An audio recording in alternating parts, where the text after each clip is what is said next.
Welcome to Specifically About Quality, the podcast by Qualitywise, where we explore the principles, practices, and challenges of modern quality management. We will discuss key concepts, share real-world examples, and bring clarity to the complexities of quality management. In each episode, we provide insights for quality managers and professionals, helping you lead with confidence, ensure compliance, and drive continuous improvement. This podcast is here to support your work and your impact. Clear, focused, practical. Let's get into today's episode. Hello everyone, and welcome to Specifically About Quality, the podcast where we break down real-world quality challenges and help you build stronger, more effective systems. I'm your host, Agata Lewkowska, quality management system consultant with years of experience in the automotive industry. And together with me is Christopher Scott. And I'm Christopher Scott, an expert in quality assurance and operational excellence. Before we dive in, thank you so much for listening to Specific About Quality, a podcast by Qualitywise. If you enjoy what we do here, please follow us and leave a comment. It really means a lot to us and helps us know that these conversations matter. And today's topic comes from our previous episode, number 17, New Year, New Activities in Your QMS, How to Refresh and Refocus, in which one of the main activities mostly done in the new year is setting up goals. Therefore, today we will help you answer the question, how do we align our KPIs so they actually drive the quality outcomes we want, not just compliance numbers? It's a key issue. Many companies have KPIs, but they are mostly connected to the customer satisfaction or the actual quality of the product or processes.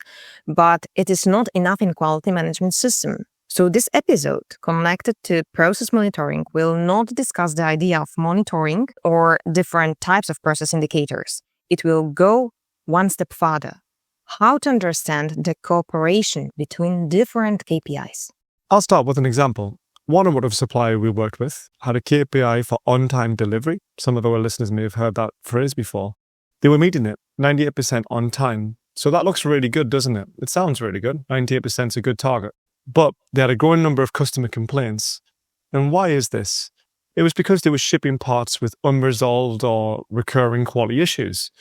And this example shows perfectly how one KPI, especially presented in a narrow context, may blur the situation.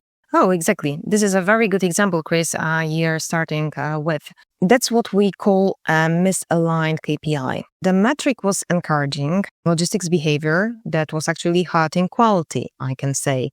Of course, 98% is really very good performance. Okay, just-in-time organizations have mostly 100%, but 98 is still very good. But I said that this KPI was hurting quality. And such situation can happen when KPIs are silos. When delivery cost and quality are tracked separately without understanding their impact on each other. And moreover, they do not reflect the situation in which our company is currently.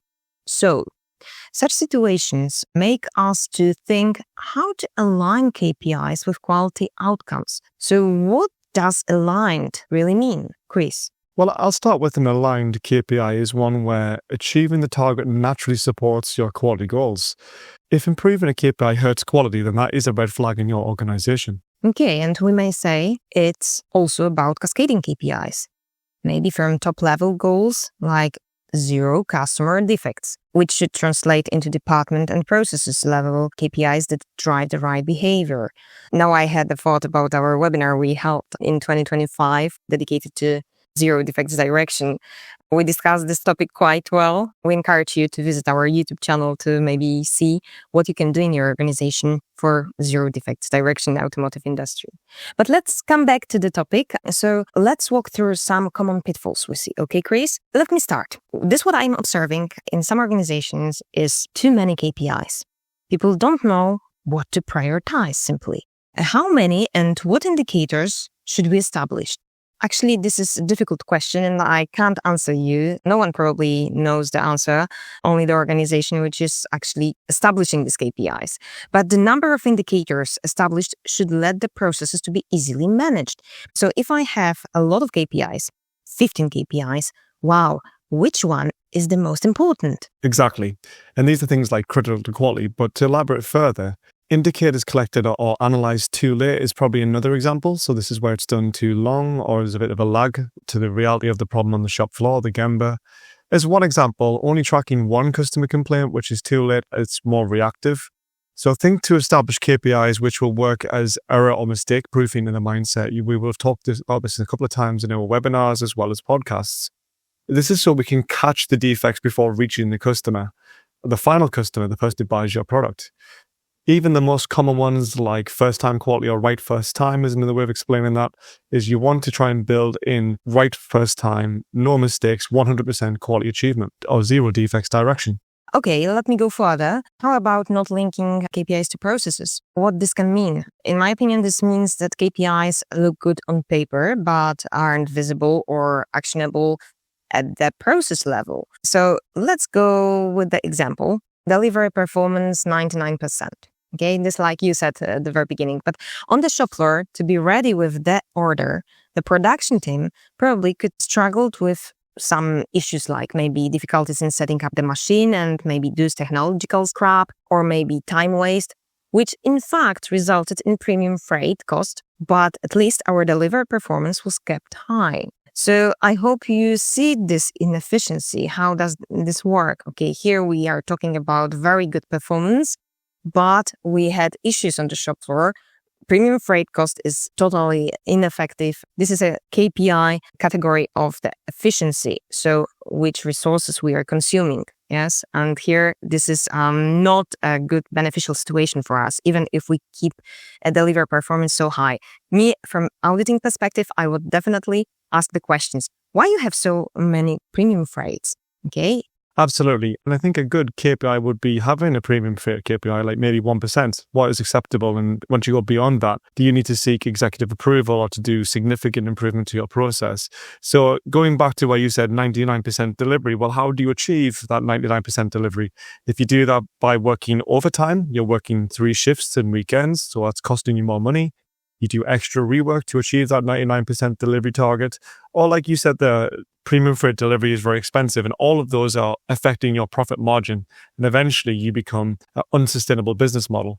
To add to that, I think conflicting targets. So these are things like pushing for productivity increases while also demanding lower scrap rates without any process improvement whatsoever or investment. Or KPIs that aren't owned, maybe. Quality is the quality department's KPI. But production has different priorities. Let's be frank, this is outdated mindset. But in many organizations, this is still present. I hope in your organization, dear listener, you have completely different approach with top management and team on the board, that quality is not something which is owned by quality department. Okay, let's keep going. How to build better KPIs, okay? Let's give people maybe a practical framework. So here's how we help clients build KPIs that drive real quality outcomes. And I will start with the voice of the customer, okay? Because this is not a coincidence that I said voice of the customer, because voice of the customer is a term which is derived from APQP. In APQP, the phase 1 starts with recognizing the requirements as the voice of the customer. So this is the experience of the customer, their data, their surveys, the information from services, from dealers. And based on this, we know how to do a project management, yes? So this is the first starting point. So what does quality mean to your customer in terms of this voice of the customer? I'm aiming to ask you this question. Is it zero defects? Because at the end, probably, this will be resulting in some KPIs connected to reliability maybe, or on-time delivery with full conformity. Those are your true outcomes, really. So always remember, the voice of the customer is a starting point. And from the beginning of the project management, it should be supporting your decisions, which KPIs you will pick up later to monitor in your organization.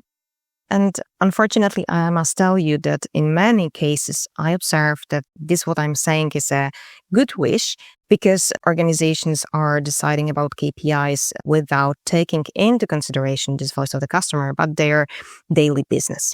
Chris, do you agree? I agree. And I've seen that so many times when I've worked as a customer in OEM, or when I've seen suppliers do it where they don't speak to their customers and understand what the product is trying to achieve ultimately. What is the end goal?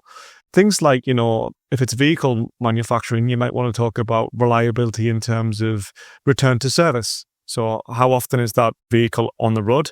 Is it 99% of the time, or is it 9% of the time? Because some customers can lose money by not having that in service, especially when you talk about public industries. That's a really good first step, as you explained. I think moving on to step 2, it would be to break it down to process drivers. And these are things to ask questions to yourself. What in your process most influences that customer outcome? So, for example, this is first pass yield or process capability, stability of special characteristics like safety characteristics or regulation type in the IETF world. Step 3 would to use leading and lagging indicators, and we've mentioned these before in other podcasts, so you're more than welcome to go back and have a listen, as well as our webinars. But to talk about a specific example, this is leading percentages of processes in statistical control. They are capable, they achieve a CP/CPK of 1 or greater, as well as PP/PPK, if you know that world. And operator adherence to standardized work. How much do they conform to the requirements following the work through job observations and observations by their leaders and supervisors? A lagging indicator would be customer PPM, parts per million, and complaints like supplier corrective action reports or non-conformance, 8D reports that you've got to do. They're all reactive. That's a lagging indicator. Step 4 would be to align across functions, different areas within your business. These are things like making sure that production, maintenance, and engineering, as well as quality, are all measured in ways that support the same outcomes. So just to give a slight elaboration on that, engineering could have number of engineering changes and product releases done on time, but that might not be good in terms of quality because they are rushing releases out and quality don't get the chance to have an input into reviewing that release. So quality needs to come first, and that's the whole point of Qualitywise, and it's the whole point of what we do in this podcast. What I would suggest is to make them visible, Chris. May I say this? Why? Because operators can see if they're in control or not and how they contribute to this. That's great, and I think that's a great point. I think to move on in the discussion, we should talk about some real world examples that we've seen as part of Qualitywise for our clients. And I'd like to share a real success story. A tier 1 supplier we supported had an issue with rework increasing, but nobody owned it. No one had the responsibility over this rework that was ongoing in their organization. So we helped them create cross-functional KPIs, and some of them to explain. Engineering tracked design changes linked to rework, so the number of changes requests that actually was being raised to rework products to authorize that rework. Maintenance tracked downtime, contributing to process variation. So these are things like tooling breaking or wearing down or becoming loose, which is affecting the variation in the quality of the product. Production had first pass yield targets tied to team bonuses. So rather than just pure output or delivery, like the 99% example we said earlier, it was about, is it right first time and correct to the customer requirement? Both are important. Achieving the quality and achieving the delivery has to be the goal for the organization. So in 6 months, rework dropped by 40%, and so did customer complaints. They fell as well. So it meant that the customer was happy and our client wasn't being penalized, and they had lots of chargeback costs because of the poor performance. This was a good example. Engineering, maintenance, and production all together responsible for one activity connected to rework.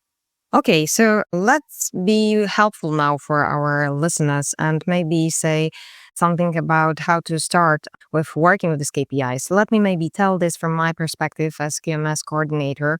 What I would suggest, please review your current KPIs. And are they truly driving quality in your organization, simply? Other thing, what I would suggest is to map them to customer outcomes. Is there any connection between this, what you are delivering to customer, yes, and this, what they are monitoring? Also, maybe you have some KPIs which are missing, yes? Another thing, what I would suggest is maybe you should identify if some indicators are missing, like, for instance, right first time. Not only the scrap is showing us if we produced a good batch, but let's be more precise in establishing such KPI. And another suggestion is that all departments should be engaged. You shouldn't work in the silos. Everyone has the responsibility for process outcome. So please break the silo. And that's a great point, Agata. And remember, aligning KPIs is not a one-time project. It's a part of building a quality-driven culture. Thank you for joining us today. We hope this gave you practical ideas for making your KPIs work for quality, but not against it. And if you would like support in designing a truly effective KPI framework, one that drives both compliance and performance, check out our workshops, audits, and consulting offers at Qualitywise.pl. We help companies turn these concepts into action. And we've also prepared a free downloadable guide, Aligning KPIs with Quality Outcomes, a practical checklist.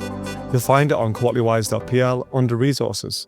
It's a great starting point for your team discussions. Before you go, if today's episode helped you or sparked new ideas, please give it a like, leave us a comment and share it with your team or network. The more we share, the stronger the quality community becomes. Until next time.